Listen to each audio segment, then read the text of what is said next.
From day one, I said, I hope he gives his certificate because I don't want this issue clouding a campaign. Well, he also said it was the biggest con in history. Anyway, welcome back to Hardball. That was Donald Trump changing the story yesterday, claiming he didn't want the birth certificate to become an issue in his possible presidential campaign. But, of course, it became his issue over the past several weeks. So when did the fringe right, who thrive on this stuff, seem to take hold of the Republican Party? It's certainly not an issue that will attract independent swing voters in the 2012 election. Is it time for the GOP to simply say goodbye to the birthers? For more, I'm joined by two MSNBC political analysts, Jonathan Alter and Michael Smerconish. And these are big questions, and I just want to ask you that general question. First of all, Michael, will they get rid of the birthers? Will they say no more pandering, no more applause lines at the convention, no more feeding the crazies? No, that's not going to happen. And the reason it's not going to happen is because of the 2012 election and the power that these folks now have in a very conservative dominated primary process. Think about it. Who's the most establishment Republican type among them? It's Mitt Romney. But Mitt Romney is in jeopardy if he alienates that conservative bloc. Right. These folks, Chris, are good for primaries, horrible for general elections. So, John, the fact that Mitt Romney had, the nobility to come out and say there's nothing to this birther thing, he's as American as I am, is that going to kill him with these people? No, I don't think it will, because I think this issue will be in the rearview mirror by then. In some ways, the president did the Republican Party a big favor yesterday. If he had just let this go on, it would have continued to fester and hurt that party. And by essentially... You don't think he thought it might be hurting him in the middle as well? No, I don't think so. Well, let's take a look at a poll. This might challenge you. There's the New York Times poll.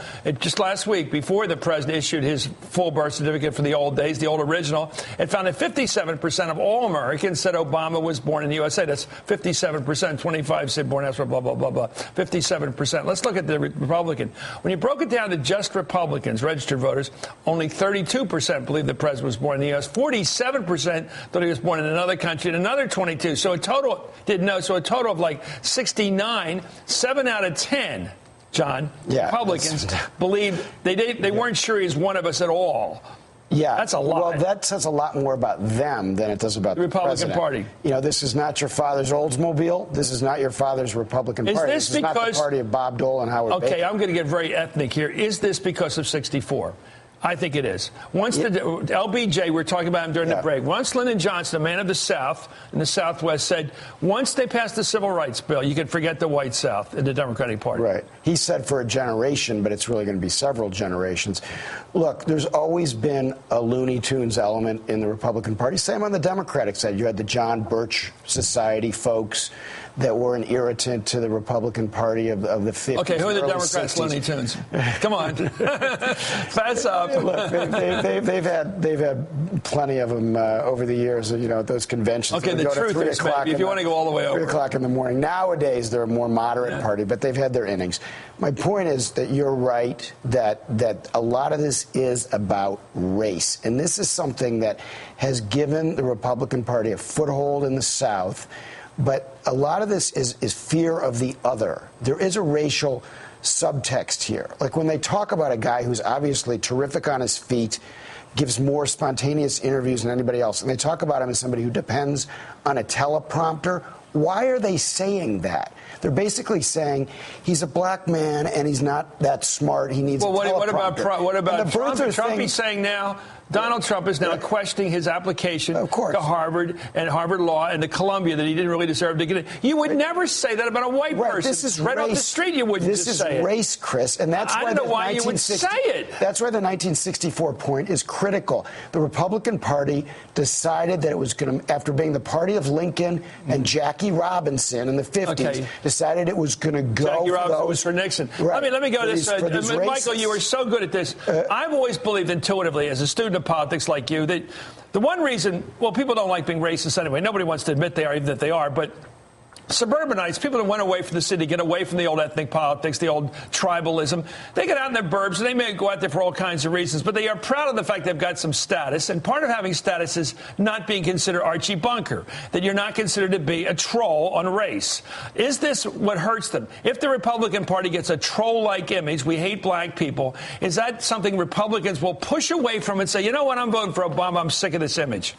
Yes, and let me give you some data that supports your case. Chris, you know well where I sit in the Philadelphia suburbs, and to a nationwide audience, we elect presidents. This is the ultimate swing district, just like that I-4 corridor down in Orlando to Florida, Tampa. Yeah. Listen to this now, Chris. New data has just come out in our area. Since the 2008 election in the Philly burbs, 29% of new registrants are independents. In Montgomery County, where your brother's an elected official, that number is 43%. And the reason I would argue that these people are turning away from the GOP, because most of them are Republicans, are exactly what you and I and Jonathan are discussing right now. And that tells you how that they don't feel comfortable being what? Republicans or Democrats, or more, they don't want to be Republicans. What's the tell you? More Republicans because they used to be Republicans. And I think to say it accurately, they're not comfortable being a part of this Republican Party. Yeah, that's probably going to give a big shot to Josh Shapiro in that race out there. Anyway, it's Independence Day, you know, and because a lot of these they were Republicans. But remember, the Republican Party from 1856, when it was founded, until 1980 was the party of fiscal discipline. If they had to choose whether to raise taxes to balance the budget, they did it over and over and over again. As you go. So, that was the DNA, not just Rockefeller, every Republican going back through the whole 20th century and late 19th century.